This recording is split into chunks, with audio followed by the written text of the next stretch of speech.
Are you ready? Yes, I am. Let's go for Catherine Gorge. 2 gorges, Nitmiluk tours.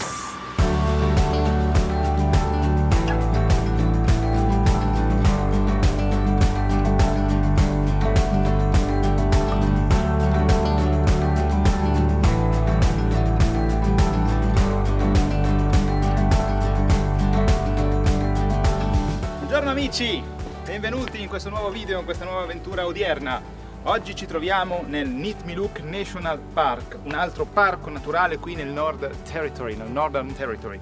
Bene, siamo per la precisione nelle gole scavate dal fiume Catherine, nelle Catherine Gorge. Queste gole, questa specie di canyon, appunto, in cui si può vedere questo panorama suggestivo, ovviamente, flora e fauna locale.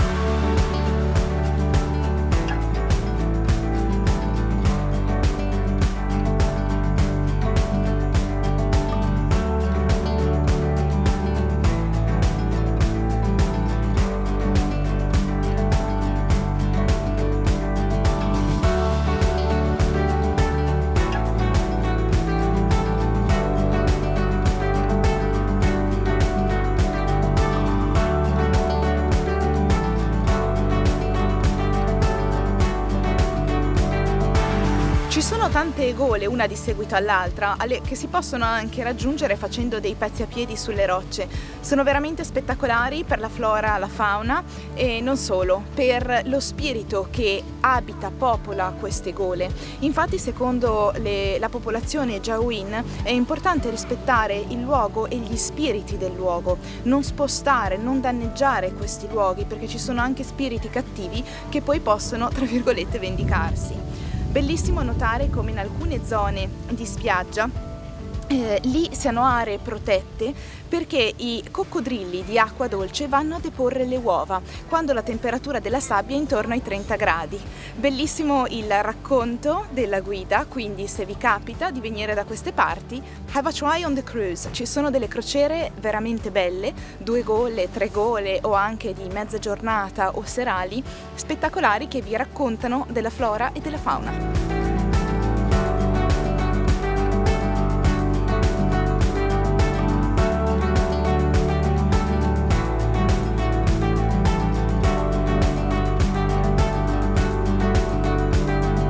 Nitmiluk è il nome Jawin di queste gole.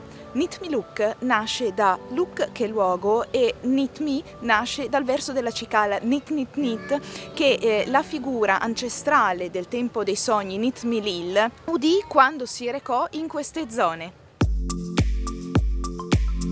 Secondo i Mongoi, ovvero la popolazione aborigena, questo luogo rappresenta non la natura selvaggia, bensì secoli e secoli di tradizioni, di caccia, di rispetto, di legami molto forti con l'ambiente, di cerimonie, di canti. Tanto è vero che si sono sentiti strappati da queste terre quando l'uomo bianco, che loro chiamano man, è arrivato su queste terre, spingendoli sempre più all'interno, ma grazie alla legge del governo, nota come Land Rights Act, è stato permesso loro di riappropriarsi di queste terre, riconoscendo loro di appartenere a queste terre nel 1989. Di qui hanno deciso di aprirsi al mondo delle popolazioni bianche e permettere a molte persone di poter visitare questa bellezza, sempre però in linea con la loro legge.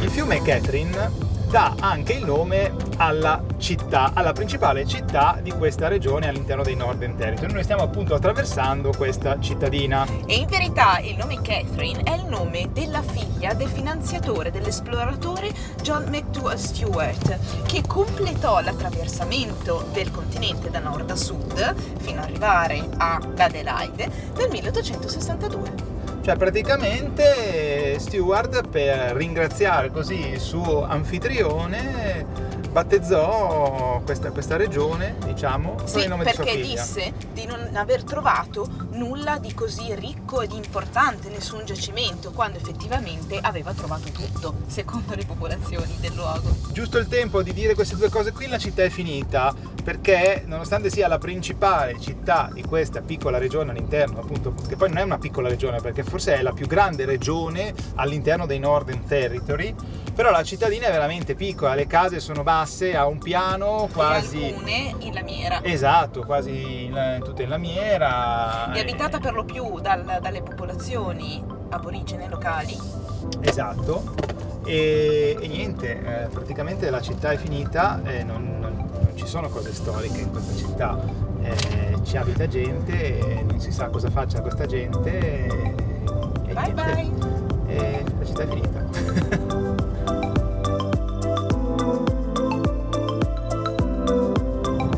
E in onore di questo esploratore Stewart è stata intitolata questa grande strada di percorrenza, la Stewart Highway, che collega il nord con il sud, quasi sempre rettilinea, parallela alla ferrovia, l'unica ferrovia appunto che collega il nord e il sud. Le percorrenze qua sono lunghissime, quindi le merci viaggiano su treno oppure sui road train. Cosa sono i road train? Sono dei grandi tir che spesso si vedono su queste strade, noi ne abbiamo incontrati parecchi, lunghi, con 2, 3, 4 addirittura rimorchi, e se ne vedono tanti su queste strade, sono caratteristici dell'outback, di queste zone isolate.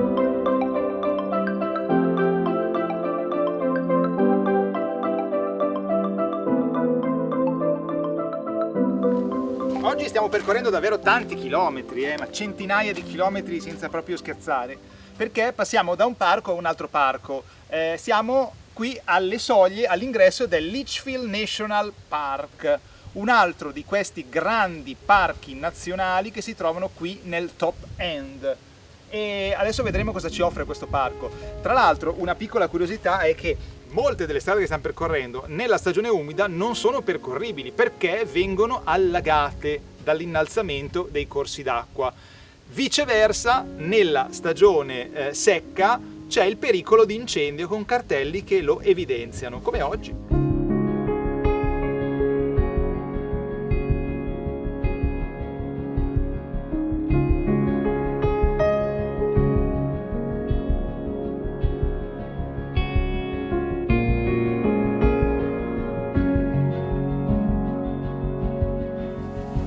Una delle peculiarità di questo parco sono i termitai giganti. Se pensate, tra l'altro, che solamente un quarto delle termiti presenti nel territorio del nord costruisce queste case, tra virgolette, gigantesche, perché la rimanente parte costruisce i propri nidi all'interno degli alberi oppure sottoterra.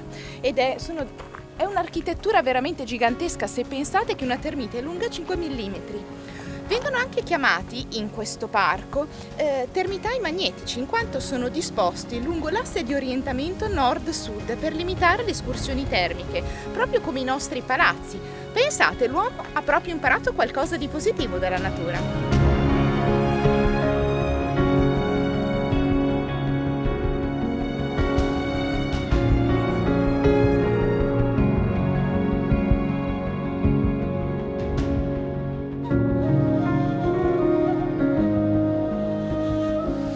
Ed eccoci giunti a cospetto delle Wanji Fall, queste cascate che ora vediamo così nella stagione secca. Pensate, immaginatele nella stagione umida, impetuose. Queste creano delle oasi, queste piscine naturali che sono balneabili. C'è gente appunto che sta facendo il bagno, però ci sono anche dei cartelli che avvisano: attenzione, potrebbero esserci dei coccodrilli. Nella stagione secca ci potrebbero essere i coccodrilli d'acqua dolce, che si dicono essere innocui, però attenzione a non disturbarli troppo. I ranger li tengono sotto controllo. Poi quando le acque si alzano, qui arrivano anche gli altri coccodrilli, quelli d'acqua salata, e quelli non sono innocui. Qui ci sono altre specie, ovviamente, ci sono tartarughe marine, pesci, ma anche volatili, ci sono i pappagalli che li vediamo e li sentiamo, e ci sono anche i pipistrelli della frutta, le volpi volanti. Qui siamo infatti circondati dalla foresta pluviale. È molto bello, è molto bello.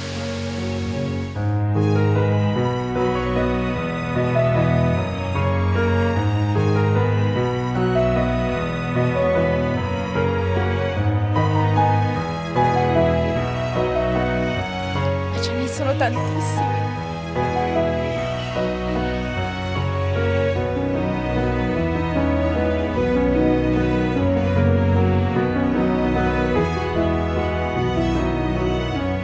Sarebbero tanti sentieri, tanti percorsi della natura da esplorare, qui come in altri luoghi, ma sta scendendo il sole, sta tramontando e quindi poi non è consigliabile mettersi alla guida quando le luci calano e c'è buio, perché potrebbero esserci degli animali che attraversano la strada.